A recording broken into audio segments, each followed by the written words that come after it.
Hey there, good morning. I'm Councillor Glen, and it is Saturday, October the 26th. We're less than a week away from Halloween.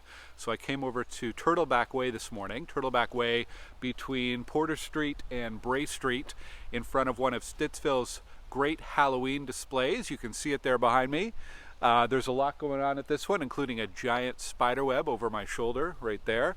If you know of a great Halloween display here in Stittsville, let me know about it. Add a comment under the video here, or send me an email. Would love to hear from you. I know there's a lot of great places here in Stittsville, and I hope you have a fun and safe Halloween coming up. I'm wearing my poppy here. Can you see that? Because the Stittsville Legion, or Canadian Legion's poppy campaign is underway, so watch for volunteers who will be distributing poppies at many locations around our community, including Brown's Independent today, Walmart over at Fernbank and Terry Fox. Actually, I'll be at the Walmart tomorrow afternoon from 4 to 6, so if you want to pick up a poppy, drop by and say hi. And thanks to all the volunteers who are helping to put together this year's campaign leading up to Remembrance Day on November 11th. Halloween is coming up, and there's a lot of events happening in the community.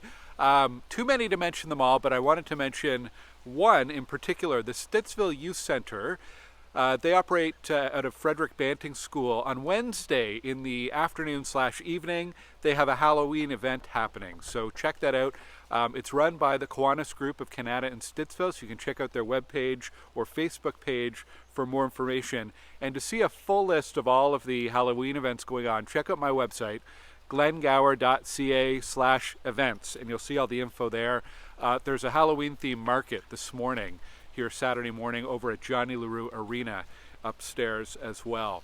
Lots of other events happening. Some highlights: the Lions are celebrating their 60th anniversary this evening at the Lions Club. So a really special event. It's hard to believe they've been making a difference in our community for 60 years. So I'll be dropping in there. Congrats to the Lions. Tomorrow on Sunday, the Stittsville Muslim Association is holding a Meet the Neighbors event at their new location on Stittsville Main Street, right next door to the Legion. And it is Islamic Heritage Month, so there's a bit of a celebration for that as well. But you're invited to check out their new facility and learn about what they do here in our community, Stittsville Muslim Association. They're asking you to register, so you can go to their website to do that. And also next next week on Thursday the 31st is Diwali. Really important, the Festival of Lights, a very important celebration for many people in our community. Same day as Halloween, so two chances to celebrate there. All right, some updates from this week in the community and at City Hall. Wetlands. The Friends of the Stittsville Wetlands were featured in a great segment on CBC. And if you go to cbc.ca/Ottawa, you can find that. There's an article, there's a video, there's an audio piece as well, talking about the recent provincial changes to wetland regulation and how they may affect the wetlands and natural areas just west of Stittsville. Now, I also want you to go check out the Friends of Stittsville Wetlands website. You can Google that, it's easy to find. And consider becoming a member. It costs $40 to become a member.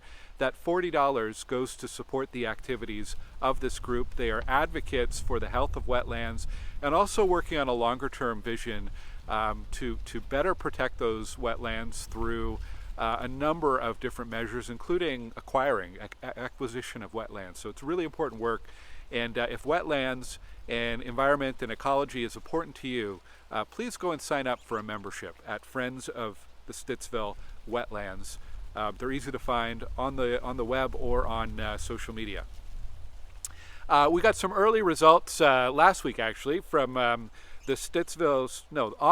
3-item garbage limit, which started at the beginning of October, and we received some early results from the first 2 weeks of the new rules about how well people are cooperating with it, and turns out really, really well. So over the first 2 weeks, we had garbage pickup at over 300,000 locations across Ottawa.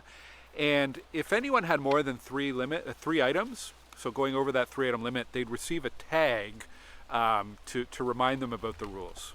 And those tags were handed out at only 4,355 homes.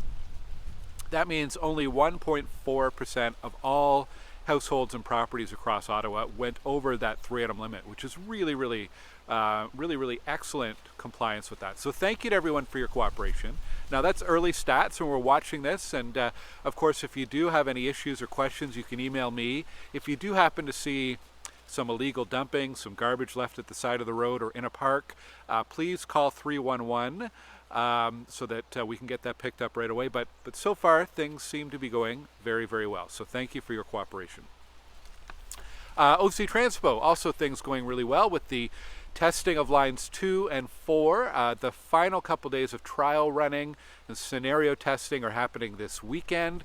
Things are going very well. Then they move into the final preparation for public launch. So we could be looking at a mid-November, maybe a soft launch. We'll see. I think we're going to get an update on that towards the middle of this week, what the final countdown and launch date would be. So that's great. If you're using LRT this weekend, be aware that line 1, the existing line, there's some preventative maintenance, some regular maintenance happening there. So there are some closures this weekend and I believe next weekend, and perhaps some late nights as well. But you can find all that information on octranspo.com. Ottawa Public Health is reminding residents about RSV, and if you are in particular a vulnerable person with vulnerable health issues, you should get vaccinated for RSV. There's a list of people who are eligible and where you can do that on Ottawa Public Health's website at ottawapublichealth.ca. So that's alongside a lot of other respiratory virus issues right now. RSV, COVID, the flu. We've got a very busy virus season coming up, so please make sure you're taking every opportunity to get vaccinated, and more information on Ottawa Public Health's website. Coming up next Saturday, a very exciting event. The Hazardous Waste Depot, the last one of the year, is happening at the Westbrook Snow Dump. That's just off Carp Road, almost as you get to the Queensway. And you can bring all your hazardous waste items, so a great opportunity to empty out your garage or your basement before winter sets in. 6310 Hazeldean Road, we've posted an update on my website just with some new information about things like affordability, what the developers' plans are for affordability when they eventually build the apartment, as well as they're looking to do a community space as well. We also have some information about Carp Road and next steps and timeline. The short version is probably not seeing people moving into this space until about 4 years from now. There's quite a bit of approvals and construction that would be still to come. So more information on my website. The other planning thing is the rezoning of a number of city-owned properties is going to Planning Committee on November 5th. Including 2 Pretty Street. They're going to do a zoning that would allow for up to 10 units on that site, either a low-rise apartment or some stacked townhomes, that type of thing, intended for affordable housing. So if you're looking for more information, check out my website. We are getting a lot of people who are stepping forward to become Rink volunteers, which is awesome. Thank you. There are 3 parks in particular where we are still looking for volunteers. Bradley Craig Park, Albert Argue Black Park, and Mark Yakabuski Park. We're looking for some volunteers to help set up the rink, flood the rink, maintain the rink over the winter months. So if you'd like to help out and create a great recreation space for your community, please send me an email and we will put you in touch with city staff who can help you get started on that. And the last reminder is that we are in the middle of Small Business Week. So if you can this weekend, stop in at a local business here in Stittsville. Show them your support. They contribute so much to our local economy and to our communities. So always important to shop local. That's it for my update. Hope you have a great Halloween, and I'll see you here next Saturday. Take care. Bye-bye.